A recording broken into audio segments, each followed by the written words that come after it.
Le vrai faux de l'info de la matinale, Jean-Philippe Ballas, bonjour. Bonjour Thomas. Ce matin, le prix d'une cigarette. Avec cette sortie de Gilles Savary, le député socialiste, invité chez Jean-Marc Morandini hier matin sur Europe 1. Plus on augmente les prix de cigarettes, plus on continue à en consommer. Alors, affirmation de Gilles Savary, plus on augmente les prix de cigarettes, plus on continue à en consommer. Surprenant, mais vrai ou faux?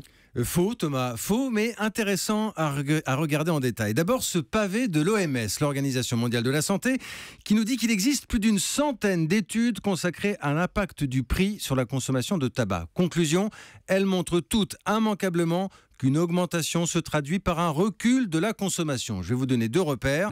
En 1990, le paquet coûtait 1,50 €. On avait vendu près de 100 milliards de cigarettes.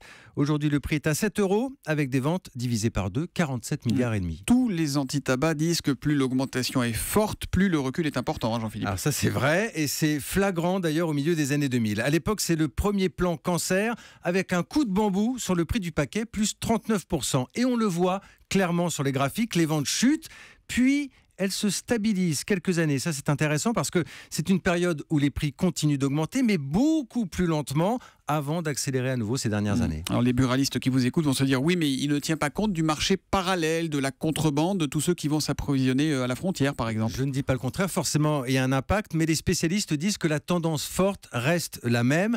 J'ajoute qu'une chercheuse américaine dit que pour être réellement dissuasive, il faut que la hausse du prix soit supérieure à 10%. Et ça veut dire qu'il y a de moins en moins de fumeurs en France, alors si on vous suit quand même. Ah, pas forcément. Et c'est là que Gilles Savary n'a pas complètement tort, parce que la part des fumeurs en France, cette part, elle n'a pas baissé, elle aurait même tendance à augmenter aux alentours de 30%.